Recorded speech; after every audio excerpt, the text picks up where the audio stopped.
Hi everyone, and welcome back to TheByteBit, and thanks for clicking the video. So as you can tell by the title, this one is all about saving Windows 10. So today I want to spend just a few minutes to go over one of the most important steps I take when setting up a Windows 10 PC, for myself, or friends and family. It's also one of the first things I point out when asked, how do you set up your computer for daily use? Now, I can't tell you how many times this simple process has saved the day for so many people that I often wonder why Microsoft doesn't spend just a bit more time showcasing it to the public. Here's what I mean. Microsoft has, for a while now, implemented a feature whereby you can create an exact copy of not just the operating system, but also your installed software, and more importantly, your personal files, so that in the event of something going awry, you can always restore to a fully functioning system with just a few clicks. Moreover, you can also access these backups so that you can restore missing or deleted files, again, with just a few clicks. Now, of course, there are third-party apps out there that will do the exact same thing, and they come with bells and whistles. But for backup and restore functionality within Windows, this is made by Microsoft. It's straightforward to use, and it's free. So you don't have to buy a license, and you don't have to pay for a yearly subscription. And with the ever lowering prices of storage, not just physical like USB or NAS drives that you can buy from Amazon, but also cloud storage like Dropbox and Google OneDrive, it's just a matter of a few clicks and a few minutes, and you can make sure your PC is backed up and your files are relatively safe. So let's start by going over the process of setting up and configuring the feature and testing it so that you can see just how easy it is to use. So as you can tell, we're at a standard Windows 10 desktop, and this backup and restore feature is actually available on all versions of Windows 10. So what I want to do is start by just quickly setting up the feature or the component and showing you guys just how easy that is to do. And then from there, we'll actually take a look at the installed applications and some documents that I have created, just so that we can go ahead and just manipulate them, delete a few, uninstall some applications, and then I want to show you the process of restoring that actual backup. And this way you guys can see that in a matter of a few clicks, you can recover from possibly a failed backup or a virus or a problem with the operating system and be back to normal and continue with your daily activities. So let's go ahead and start by clicking on the Windows icon here, and we'll type in the word backup. And as you can see, the first option that shows is the component or the feature we're interested in. It's backup and restore. However, quick note, it shows you Windows 7 in parentheses, and for new users this can be a bit confusing, especially if folks are not inclined to the inner workings of the operating system. So, I wish Microsoft would actually remove that wording, because in reality it can be used for the existing Windows 10 installation, which we're going to take a look at now. Let's start by clicking on the link that says Setup Backup, and you'll be presented with a window that looks similar to this. Now, there is a bit of information on here that I just want to quickly go over because I think it's super important in the process of setting up the backup and restore functionality, or the feature. The first thing you'll notice is that it presents to you a list of locations or destinations that it assumes is appropriate for you to use for backing up your OS and files. However, in reality, it may not be a suitable location. Now, this is a perfect example. The first option listed for me is the DVD drive. And in my lab environment that you see here, it's just a readable drive, which means I can't write to it, I can't burn DVDs, and it even tells you that it's got 0 bytes free. And it even warns you below and says the system image cannot be saved to this location. And that makes sense. Now, the second option, which is similar to what you might see, is a new drive that I have set up and ready to go. Now, this has about 60 gigs of free space and total space, which generally tells you that it's an empty drive with not much data on there. If you were to go and buy a USB drive or a DAS device, and you brought that home and you connected it to your computer, you would see something similar. Now, the letter might change for you, the volume name might be different, that doesn't particularly matter, but what you would see is the drive would be available for you and you would be able to discern the free space and the total space. Now, before I talk about the space, which is really the main point of this focus of this particular wizard window, I want to just focus on another option, and that is network shares. If you happen to have or are part of a small business or a company, or even in a household whereby you have an IT person which is familiar with computers and sets everything up, he or she may provide a network share, which is a location on your internal network that he or she wants you to save this data to. Well, Microsoft thinks the same way. And so Microsoft has provided you with an option called Save on a Network. And when you click on it, it'll present a dialog box which asks you for three things. Very simple. It asks you for the location that you want to save it to, and that's something that your IT guy or gal or IT admin or even your family member that runs the computers in your household, they'll provide that information to you, which you'll be able to use. And of course, with it, you'll need to provide a username and a password. And that makes sense, right? Because you want to secure the information because it is personal and it does not need to be read or opened by everyone out there. So once you get the share location, you get the username and password, you can just click OK and we can move on. And again, in my instance, I'm just using a new drive that I've installed into the system. So for my purpose and for yours, think of this as a USB drive that you just bought off of Amazon or PriceWatch or went to a local retailer like Best Buy and picked something up.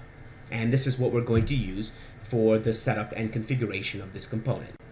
So the main point I want to continue on with is the fact that the space really does matter, and in particular the free space that's listed.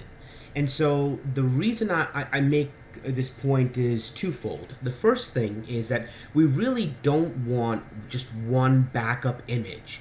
Right? So this feature from Windows, what it does is it takes your operating system, it takes your personal files, and it bundles it all together, and it creates one single individual file, per se, for you to use when you need to restore or reference for files that you might have deleted or are missing. But you really just don't want one of those instances, right? Because obviously it's a single point of failure. And so if there was a problem with the backup, or if it didn't back it up completely, you're essentially without a backup, and that's a problem. What you really want is several versions or iterations of that backup so that you can always reference them and choose which one matches your particular needs. And I have a quick example of that just so that it sort of sets the premise of why I tend to make this point and underscore it often. So if you were to create a backup, say, yesterday and today, and of course you installed a piece of software today and it destroyed your computer. Well, if that backup was created after you installed that piece of software, there's really no point in referencing that backup. Essentially, that backup has within it the problem you're trying to avoid. So what you would do is reference the previous backup so that you would not face the same issue. And so having multiple versions or multiple iterations of the backup makes perfect sense. And this is where the space or the free space really comes into play. And it's quite easy to gauge just how much you might need in the future, both long-term and short-term. So as you can see with the drive I have selected, I have 60 gigs as I said, but it may not be enough, so I want to make sure. So I'm going to go ahead and open up File Explorer, and I'm going to go ahead and click on this PC. And as you can see with the options I have presented here with the folders and the drives and network locations, the one I'm mainly interested in is the one that says local disk with the letter C as in Charlie. Now, for 99% of the people out there, this is the main drive that you want to focus on. By default, it has your operating system. By default, it has your documents and downloads and music and videos and personal files, office files, and the like. So you really want to focus on this and make sure you have a backup of it to utilize. Now in my case, in this lab, for the purpose of this video, you can see that it has about 120 gigs worth of space in total, which is listed here. And it also has about 103 gigs free, which basically means I've used about, 16 gigs of space, 16 gigs of space. In reality, folks, that's not nearly enough. In fact, I just have maybe 2 or 3 applications installed. I have some small files in the documents that I just want to use for the purpose of the video. But in all likelihood, for your PC, your laptop, your friends and family. They'll have many gigs, many hundreds of gigs possibly of storage space that they need to utilize or will utilize in the next coming years. So the rule of thumb that I like to use is I take the total space that the drive has, in this case about 120, and I like to have about 2 or 3 times that space if possible. And so what I'll do is I'll account for that and make sure, okay, so about 120 gigs, right? So that's about 360. Let's move it up to about 400, maybe 500 gigs. And so if I'm going to purchase a drive, a USB drive or a NAS device or a DAS unit, I really want to make sure it has enough space to accommodate my needs. Because again, I want several copies of the backup, so that I don't need to run into a single failure, or I don't need to focus on a particular backup that in reality is bad or corrupt, and so it basically leaves me at a standstill. So for the purpose of the video and the environment, you can tell that I have only about 16 gigs that I really need to back up, and the drive that I'm going to be backing it up to is about 60 gigs. So I can clearly make several copies in this instance. But as I said, in the real world, for your environment, or especially if you're backing up the computers for multiple people to the same drive or same network location, it is uber important that you focus on the space, the requirements, and the growth rate, so that in the future you're not presented with issues whereby you're spending double the money on drives and having to reconfigure stuff where it just works and you can sort of set it and forget it scenario. So I'm going to go ahead and pick this drive because that's the one we're going to use, and you can always refresh. So if you do happen to find that the drive you're looking for is not listed in the window here, it may just not be picking up the drive. So you might want to unplug the USB cable or FireWire cable or whatever drive you happen to have and plug it back in, and you can hit refresh. It'll take a few seconds to look through its catalog and hopefully find the drive you're looking for. So I'm going to go ahead and click or select the drive I'm interested in, and I'm going to go ahead and click next. Now, the two options here are pretty simple. It says let Windows choose, which is recommended, and it even tells you that it's going to back up the files saved in your libraries, which are your videos and documents and downloads, and the desktop as well, including the Windows folders, which is basically that image of your entire operating system. And that's fantastic. That's exactly what we're looking for. Or you can choose the second option, which is to sort of select ad hoc the locations that matter to you the most. Again, 99% of the time you want to choose the first option because it's the least hassle, or the most hassle-free option for you to go with, and you want to click next. Now, this particular screen sort of advises you on which users you want to back up and what folders that accompany those users. If you're using a computer that has multiple users on it, so it's a family computer in the kitchen or the living room that, as I said, multiple users interact with and have their profiles, you really just want to include everybody, right? Because it makes sense to do so. I actually leave this as is because even if this is an individual computer, it means that it's going to back up the files for the user I'm interested in. And really, I don't care about the guest user per se because most of the time they're disabled and it works just fine for what I need to use. So I'm going to leave everything as is here, and I'm going to go ahead and click on Save Settings. Before I do, I just want you to take notice of one thing. You see that it points out that there's a schedule here that it's selected for you by default, and it's chosen every Sunday at 7 p.m.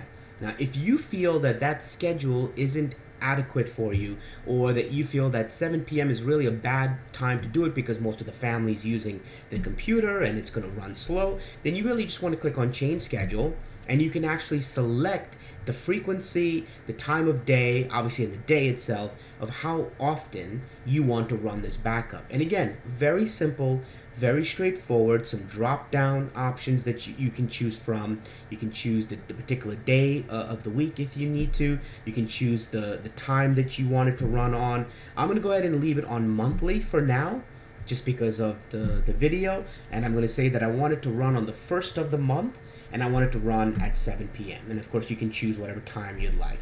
For me, in this scenario, it works great. In my actual environment, where I have friends and family that use this particular feature, I actually have it set for weekly, and I have it set to run every Sunday around midnight. And I expect them to, or I advise them to leave the computer running because this is when this is occurring. So for now, in fact, I'll leave it as is. That's particularly fine for this scenario. I'll click OK. And then at the bottom here, it says a system repair disk might be required to restore a system image. Now, the reason it's presenting this to you is because there are certain instances whereby you may need to restore the operating system and get it to a point where you can recover from this image. But the process I'm going to show you is that it actually uses the built-in recovery system from Windows 10 to restore your backup. So for now, we can overlook this and we can click on Save Setting and Run Backup. So let me go ahead and close this out because now you'll see the changes that we've made. And here we are. So as you can tell, it's already starting a backup for you now because that's what it intends to do. It shows you the location where it's going to back up to, and obviously it has some information on how much free space it currently has. And of course, it's also telling you the size of the backup, but in this scenario, we don't have one just yet. It tells you it's in progress and the last one that occurred and your schedule. Now there are a bunch of other options here, like you can restore users' files and you can select on the backup to restore, which I'll go over in the next video. But for this purpose, I just want to show you it was really just that easy. You want to take into account a few bits of information, a location where you want to back it up to, the schedule that meets with your needs, your requirements, and really just execute.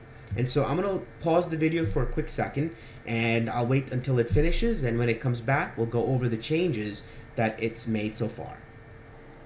So as you can tell, the backup did complete, and it did take about 15 minutes or so to finish, and that's a relatively short amount of time. And again, I want to stress that in the real world, for your laptops and desktops out there with many hundreds of gigs of data, that it's obviously going to take a lot longer to complete. And that leads me to my first point, is that you guys should make sure that you set a schedule that is adequate and doesn't involve many significant changes or usage of the system, so that this backup and restore process can complete, and more importantly, it can complete successfully without any interruptions or issues. So taking a look at the details of our most recent backup, you can see that it's about 15 gigs. And that's just about what we'd expect. I mean, the drive is about that same size. So really it's a 1-for-1 in terms of the storage and backup ratio. You can also see that the next backup is scheduled for 10/1, last backup was 9/24, and it also gives you some actions that you can now take to configure the functionality of the feature. First is you can obviously restore users' files, and we'll be going over that in the next video. We'll actually take a look at the entire restore process from start to finish.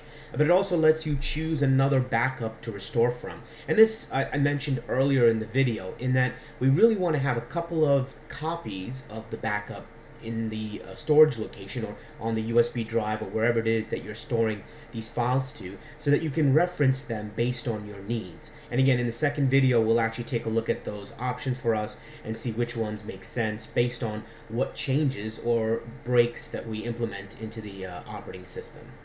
So I just want to spend a few minutes going over the links here on the left-hand side navigation. These are the quick links, and I think they may come in handy for you as you use the component of the feature. The first one is to turn off the schedule, which essentially means to stop creating backups. And 99% of the time, obviously, you don't want to do that. You want to continue creating backups, because then at that point, those backups will be in sync with your computer, your laptop or desktop PC. So really, you want to keep the schedule going because it's in your best interest to do so.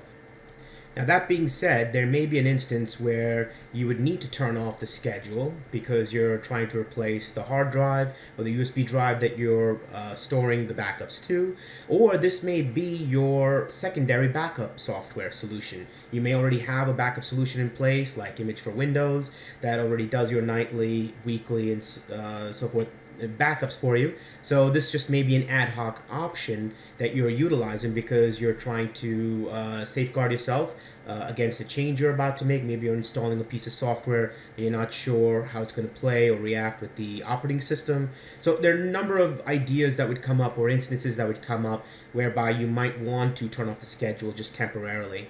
A bit of advice here: if you do turn it off and this is your sole backup solution that you are implementing, please do yourself a favor and write yourself a note, or create an Outlook entry, an email entry, some kind of reminder for yourself to turn it back on in a day, or something to that effect. Because the worst thing is to have the notion that your backups are occurring, that you have your backups in place, and then to find out that in your hour of need that you don't have a backup to utilize. So the second link here is to create a system image, and this is a little bit different than the backup now button that you see here. If I were to click backup now, it's essentially going to initiate a backup immediately. It'll take into account the settings we previously chose and initiate the backup. If I choose to create a system image, it's essentially the same thing, but it'll allow me to select a location, a different location, if I need to. Just for this test purpose, I'm just going to leave the volume that we've been using here, and I'm going to click next, and it'll actually give me the details of the space it needs and backup location. It's also smart enough to actually look at that drive and figure out that I do have a backup there, and that it's telling you or warning you it might be overwritten. It also gives you the drives that's going to be backed up, and you can just start the backup there. So we'll just go ahead and cancel out of that. So the third link is to create a system repair disk. Now, I went over this briefly when we were originally setting up the component, but I want to sort of expound on it a little bit so that you guys can have a clear understanding of what this feature is and why creating a system repair disk is actually a useful thing to have. So when I go in and I click a repair disk, the description here says that it's going to try to create a disk for you that you can use to boot your computer. So essentially boot into Windows, and if it can't, it's going to try to recover it, or quote unquote fix the problems that it sees. And more importantly, it'll help you to utilize one of your backup images that you've created to restore your computer. Now, there are two ways of going about this. The version that I'm going to show you guys in the next video during the restore process is we're going to use the recovery module that's already built into Windows, that's already there. And it just gets invoked by pressing a keyboard key prior to starting Windows. So it's easy to get into and utilize. There may be some instances whereby that feature doesn't work, or the OS is so corrupt that you may not even be able to get into that recovery mode or that recovery utility from the OS. In those instances, the recovery disk here that you're going to create is going to be invaluable, because this will do for you what the recovery module will. So if the operating system is in such a bad shape that you need to use this disk, you would just pop the disk in and boot the computer, the laptop up for it if you have it, and go into the recovery options from the disk and restore your image. So for everybody that works in the computer industry at one point or another has had these disks with them, whether they're on a USB stick or they're on a physical CD or physical DVD, but they have them. 9 out of 10 times, and maybe a little less than that actually, maybe like 8 out of 10 times, you'll just be able to use the Windows recovery module. You'll be able to get into it, restore your OS, restore your files, and be good to go. So as a side note, I definitely recommend that folks make this and just kind of, if you happen to have a DVD drive, that is, go ahead and just make the disk here. It takes about 5 minutes to do from start to finish. And just save it somewhere. Throw it into a shelf, throw it into a drawer, just so that you can access it if you really need it. If you guys would like to see the creation of the disk and the process of using the DVD to enter the recovery module, just let me know in the comments below, and I'll be glad to shoot a video for that. So I'm going to go ahead and click on cancel, since we don't need that, and we'll move on from there. So these 3 links are pretty helpful for you in case you need them, and of course you can initiate a backup now right away. And as I said, we've gone over the space, and the restore options will follow in the next video. So that leads me to the end of it, and I thank you again for clicking on the video link.